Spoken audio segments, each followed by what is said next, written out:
Welcome back, everybody. I am Danny. We are Team 696. Welcome back for another Don't Live Like video in the series. This week, we're going to get right into it. This week, we're talking about Jojo Siwa. Again, another person that if you had ever asked me, will you cover this person or will you do something about her? A few months ago, I would have probably said no. But she kind of fits into a lot of what this series has been about. Through the Don't Live Like series, we've done Jack Doherty, we've done Onision, we've done 6ix9ine was last week, the Hawk Tuah girl. So we're kind of we've been rolling along here. We've gotten quite a few of these things done. And I may at some point in time go into some of these again or do like a 2.0 video on some of these people. If there's updates that I feel are worth putting in a video, I may come back and revisit some stuff, but we'll see what happens. For now, we'll just keep trucking along the way we're going on a weekly person, a new person every week, rather. So, Jojo Siwa. If you don't know who she is, well, you probably do know who she is, but if you really don't know who she is, years ago, there was a show, I think it was probably about 15 years ago or so, there was a show called Dance Moms. I've never seen a full episode, but I've seen a lot of snippets online or whatever. And the lady who, the woman who owned the dance studio's name was Abby Lee Miller. And it was a very famous show for a couple of different reasons. Number one, it was another show where, again, we see the famous trope or the familiar trope of young girls being paraded around full face of makeup in these very revealing outfits or tight outfits or whatever, sometimes ball gowns, just making them look like they're much older than they really are. So Dance Moms was into that type of stuff, as were like Toddlers and Tiaras, and there was a lot of other shows that basically caused a lot of controversy because of the fact that they were portraying these kids in situations where they had no business being. They were being yelled at, they were being berated, and they were being paraded around like some kind of eye candy, which it's just crazy. But anyway, so that's part of the reason the show was so popular, or at least as much as it was. So on the show, these girls got treated like adults. They were berated, they were yelled at, they were everything but sworn at. I'm sure they probably were off camera. And, it just seemed like a really volatile, just a really traumatic experience to have to go through. And many of the girls that were on that show have come forward in interviews and said, yes, my life was ruined. I still have trauma to this day. I can't sleep well. I don't eat correctly. All this stuff that they've said coming forward about, looking back on their time with the whole Dance Moms thing. So Jojo Siwa was on. And isn't it funny? This is another thing I thought of when I was thinking about this. Not to go too far off on a tangent, but isn't it funny or weird? Doesn't it strike it odd that the show was called Dance Moms, and yet it was supposed to be about dance and everything like that? It wasn't about the kids. It was more about the mothers and all the drama between them, and that that kind of started everything from what I can gather from, like I said, I've just seen a few snippets, but it just looked very chaotic. It looked like it was really being played up for the cameras, but a lot of it looked like they were really having an impact on these kids as well. So she was a standout person from that show, and I'll get into that in a second because there's a reason why Jojo Siwa was brought out of that situation the way she was, given all the different platforms that she's had, which we'll talk about that. So she was on the show Dance Moms. She had a YouTube channel that was really, really popular. I'm not sure exactly the timeline here, which came first or whatnot, but at some point around this time, she was also on Nickelodeon. She was on a few different episodes on Nickelodeon on these kids shows. She was known for having this really bubbly personality where she was always kind of loud and up and just really bright and almost explosive at times. Like, she was just so high energy. And around the same time, so she's on Nickelodeon, signs her. She's on all these different shows for Nickelodeon. At some point around the same time, she started marketing these huge hair bows, like these comically large hair bows that look like something out of a cartoon. And supposedly, her company sold over $400 million worth of these oversized hair bows. Can you imagine that? $400 million worth of hair bows. And the funny thing is, like I said, they're comically large. They're just these huge, huge bows that they have on top of their head. And I don't remember ever walking around in the store somewhere local and just seeing like kids walking around with these comically large bows. So I don't know if people bought them to hang up in their closet or tack onto their wall, or I don't know what they did with them. I don't see kids out here wearing $400 million worth of bows. But anyways, regardless, so she was a multi-millionaire by the time she was like 17 because of Dance Moms, the YouTube channel, and then the hair bows, Nickelodeon. She just had so many different things going on at the same time that she was raking in a ton of money, her and her mother and the company that they had together. So years go by. She's, doing all these things for a few years. Years go by. She decides that she's going to start a dance/pop music group. So she made a show about it. It was like a reality show where she went out and looked for who was going to be in this group of hers. And then it was about, getting them trained up and everything like that. And the group was called XOMG Pop. I guess kind of fitting in the internet age.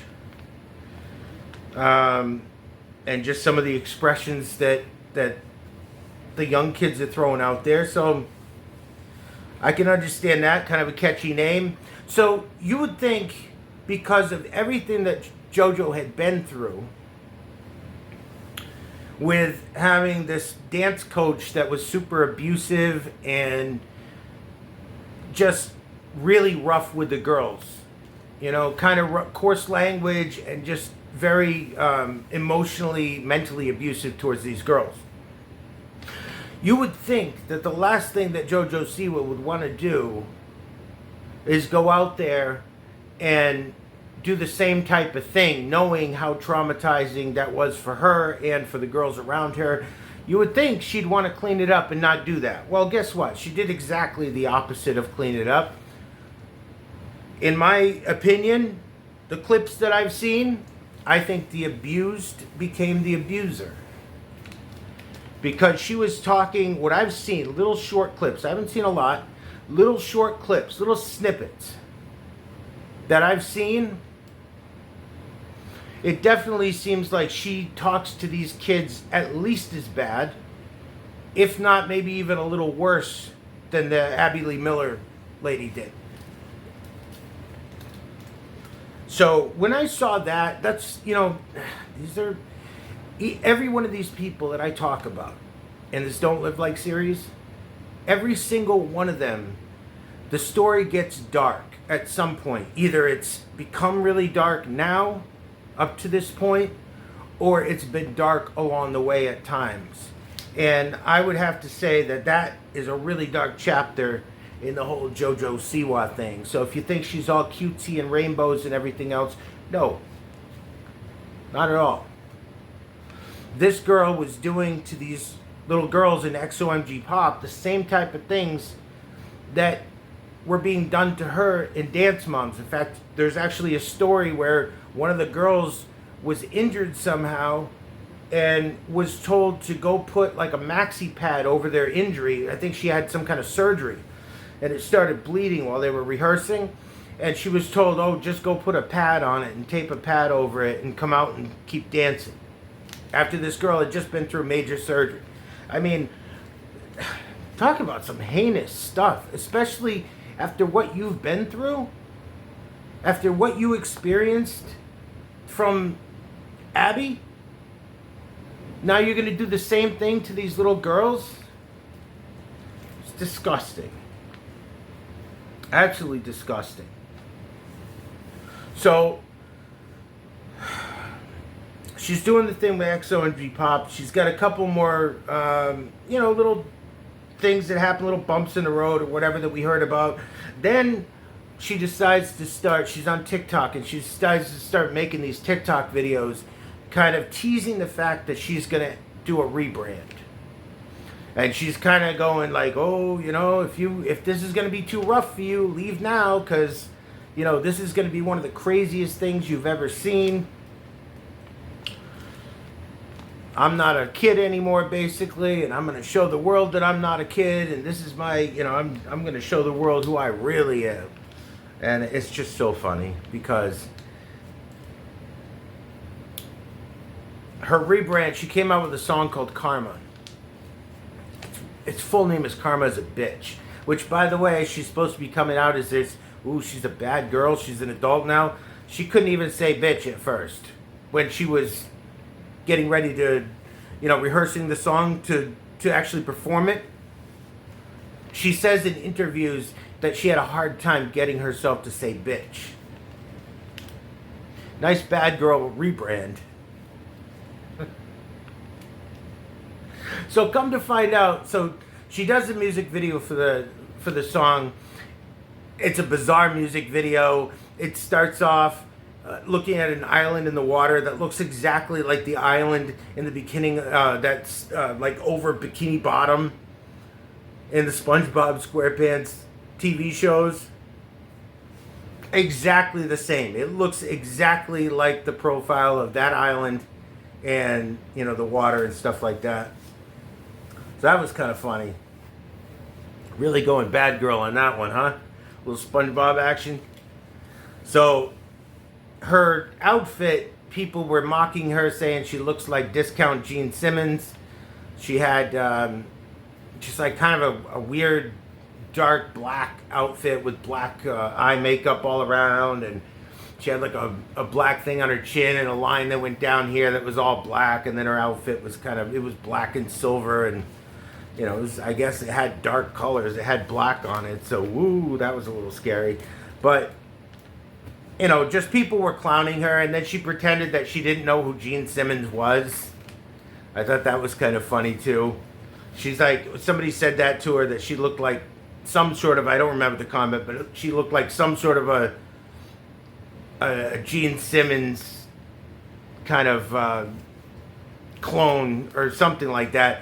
And she said, oh yeah, people have come along and said I look like so many things, and I have no clue who they're talking about, implying that she didn't know who Gene Simmons was, which, if she's in the industry and she doesn't know who Gene Simmons was, I don't care if you're not a Kiss fan, I don't care if you are one, doesn't matter. Everybody knows who the guy is, pretty much. Especially if you're in the business, you know who the guy is. Okay? I know people in the industry. I know people in the music industry. I'm friends with people in the music industry. And let me tell you something. We all know each other. Even, I'm just a hanger-on. I only have friends that are in it. I've never actually been a recording artist in the industry. But I have friends directly who are. She knows who Gene Simmons is. Okay? Again, everybody in the industry knows who the other people are. It's just the way it is. So I just spot some things that, a lot of things that she is saying lately just doesn't make any sense. And how would that hurt you? Just acknowledging, hey, yeah, Kiss was an inspiration to me, and I always liked the fact that you kind of had an anonymity through a costume or through a certain persona, and that's why I did it. But no. Gene Simmons who? Kiss who?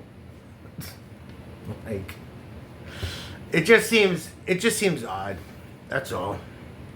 And you know what?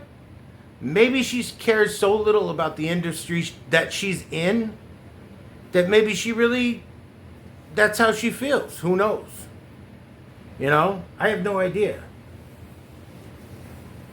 But either way, it doesn't look good.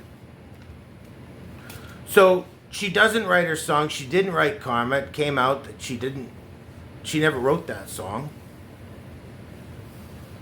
It was supposed to be released about 12 years ago and never was. And I guess Columbia Records, the label that she signed with, said, here, what do you think about this song? Which I understand.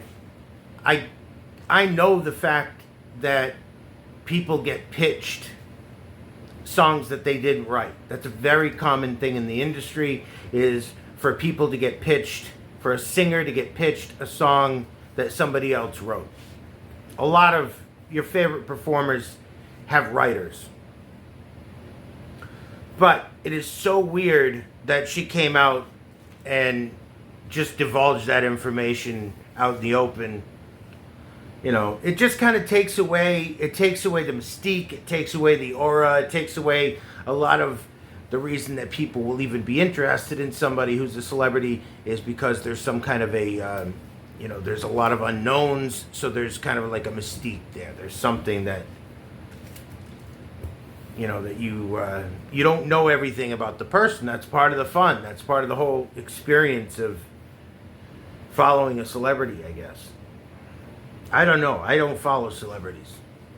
I see the headlines, and I see what's said about different celebrities in the headlines, and then, I find out either because I hear things from people or I do research for videos like this.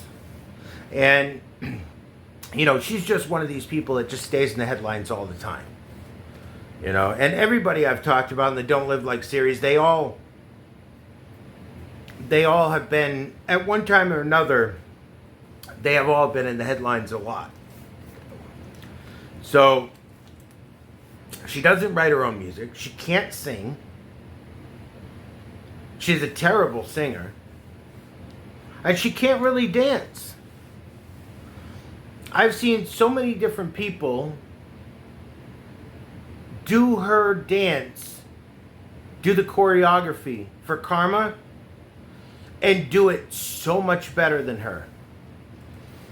And these people might be somebody in the dance community. I don't know, because I don't know dancers, but they're not huge celebrities. I know that because these are people I've never seen before, and they are doing her choreography for that song so much better, so much smoother, so much tighter.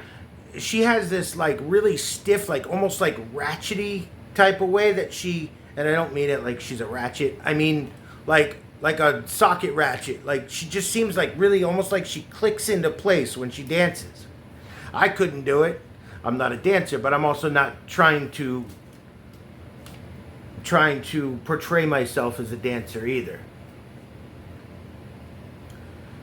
And a lot of people that are dancers, professional dancers, have come forward and said she can't dance. They said, yeah, she's mediocre at best. So she can't sing, she can't dance. She doesn't write her own songs. Why do you think, and this is where I really want to hear from you guys. I really want to hear from you guys on this, so make sure you leave it in the comments. Why do you think that she has made it as far as she has did the $400 million worth of bows that she sold, and has been on Nickelodeon, has been on, was on the Dance Mom show, but let's say, like, that was kind of where she really got big, so let's kind of leave it there. Let's start it there. But after she was on Dance Moms, how come it wasn't any one of those other kids that went out and started going on Nickelodeon and started, going on tour, was signed to Columbia Records, all that stuff? How come it wasn't anybody else? I know the answer to that question, but I want to hear it from you guys.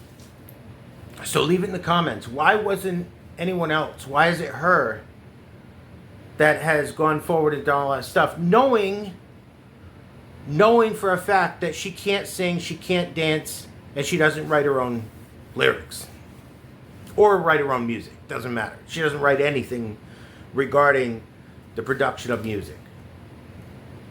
How is it possible that she's come this far, that she's gotten this far, knowing that at least in the business, she has no talent? She's got zero talent for being in the business, for being a celebrity known as a singer, a dancer. I guess not a writer. Nobody knows her as that. But let's say a singer and a dancer. And yet she's mediocre at best. And yet we know her as a singer and a dancer. That's the reason she's a celebrity, is from being a dancer and a singer and a YouTube personality, obviously. But I want you guys to answer that question. Leave it in the comments. Why do you think she's so big? Why do you think she's come so far? What do you think is the reason that she, someone who a lot of people can agree on is mediocre at best, why is she the one? Guys, I'm gonna wrap it up here, but at the end of the day, she is an artificial product. She is an artificial product of an industry that found someone who was willing to do anything to make it. And when I say anything, I mean anything. She's willing to embarrass herself. She's willing to humiliate herself. She is willing to do things say things that she's not even comfortable saying. Do things that she's not comfortable doing. But she's willing to do it all. Just for that check. Just for that fame. Why? And after everything that she's accomplished, everything that she's done in the industry, if she's really done all this stuff and made all these millions and millions of dollars, why does she still keep going out? Why is she still doing it if she's so bad and everybody's telling her that she's so bad? Her songs suck. She doesn't perform them well. Her dancing is trash, basically. Why does she keep doing it? There's a reason. She has to. That's part of what signing that contract was all about. That's part of what Columbia Records got her to sign for. Is that she wouldn't give it up no matter what. Her contract dictates that she cannot stop. She literally has obligations to fill and can't stop until she fills them. Guys, I'm going to leave it at there. My video keeps cutting out for some reason. My camera keeps turning off, so I apologize for that. But I'm going to leave it there, guys. My TikTok is down. TikTok stopped working this last night, 20th of January, 25.